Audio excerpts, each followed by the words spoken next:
আজকে মেয়েকে দুপুরে জিজ্ঞেস করলাম তুমি লাঞ্চে কি খাবে, আর ও ঝটপট উত্তর দিয়ে দিল আমি মামার বিয়ে খাবো। সো হ্যালো এভরিওয়ান, আসসালামু আলাইকুম। তোমরা কেমন আছো? আমি আলহামদুলিল্লাহ ভালো আছি।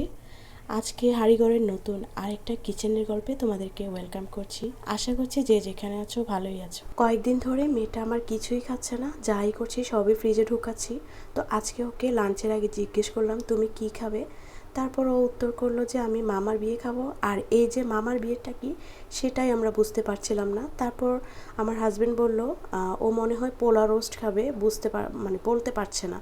যাই হোক, তাই আমি ঝটপট করে ফেললাম পোলাও আর রোস্ট। আর এই যে রোস্টটা করছি এটা আমি নর্মাল ব্রয়লার মুরগি দিয়ে করছি। নর্মালি তো কক মুরগি দিয়েই করি, কিন্তু বাসায় তো আজকে কিছুই ছিল না, যা ছিল তা দিয়েই আমি করে ফেলেছি।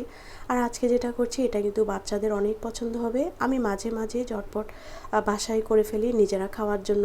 এর আগেও অনেকবার করেছিলাম, তোমাদের সাথে শেয়ারও করেছি। তো আজকে আমি রেসিপিটাই শেয়ার করছি।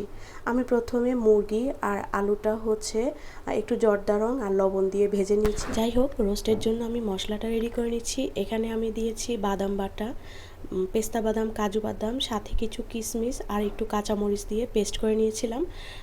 আর দিয়েছি টক দই, আদা রসুন, রোস্টের মশলা, জিরা ধনিয়া গুঁড়া, তারপর একটু বেরেস্তাও করে নিয়েছি। সাথে দিয়েছি একটু মরিচের গুঁড়া আর হচ্ছে টমেটো সস।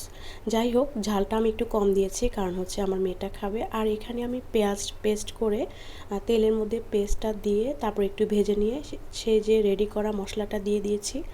আর এটা একটু ভেজে আসলেই আমি দিয়ে দিব হচ্ছে মুরগিটা আর আলুটা।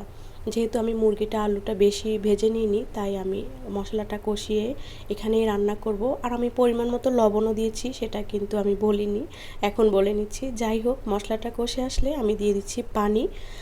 আর আমি এদিক দিয়ে একটা লিকুইড রেডি করে নিয়েছি। এখানে হচ্ছে গুঁড়ো দুধ আর হচ্ছে একটু জর্দার রং, এটা জাস্ট কালারের জন্য। আর গুঁড়ো দুধটা দিলে অবশ্যই একটা ভালো টেস্ট আসে। যাই হোক, আমি এখানে রোস্টের সাথে ডিমও দিয়ে দিব। এটা বলা যেতে পারে একের ভিতর তিন, মানে আলু, রোস্ট, ডিম সব কিছু একসাথে। কিন্তু মজাটা তোমরা বুঝতে পারবা না যদি না তোমরা খাও। যাই হোক, আমি একটু চিনি দিয়েছি, রোস্টে আমি সবসময় একটু চিনি দিই, টেস্টটা একটু ডিফারেন্ট আসে। আর এই যে ডিমটা হয়ে গেছে, ডিমটা ছিলে আমি একটু কেটে তারপর দিয়ে দিব। ছুরি দিয়ে একটু কেটে নিয়েছি কারণ যাতে মশলাটা ভালো করে ডিমের ভিতরে ঢুকে। তারপর আজকে প্ল্যান করেছিলাম কিন্তু রান্না অন্য কিছু, প্ল্যান হয়ে গেছে কি দেখো। আসলে আমি তো সবসময় বলি প্ল্যান মোতাবেক অনেক সময় কিছুই হয় না। আজকে আমার মেয়ের উসিলায় আমরা খেয়েছি, আর সাথে একটু পোলাও করে নিয়েছি, সাদা পোলাও। সাদা পোলাও দিয়ে খেতে এটা খুবই ভালো লাগে।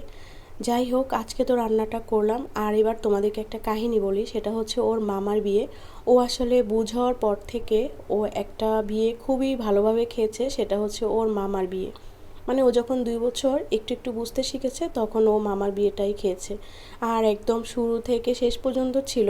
এখনও যেখানেই যায় কিছু একটা স্পেশাল দেখলে ওর কাছে মনে হয় ওইটা মামার বিয়ে, কোনো একটা কিছু ডেকোরেশন দেখলে ওর কাছে মনে হয় ওখানে মামার বিয়ে।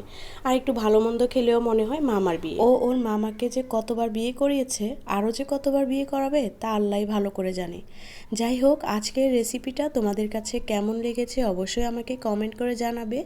ভালো লাগলে অবশ্যই তোমরা বাসায় ট্রাই করবা, আর ট্রাই করেও আমাকে জানাবে। আজকে এখানে শেষ করছি। সবাই ভালো থাকবা, সুস্থ থাকবা। আল্লাহ হাফেজ।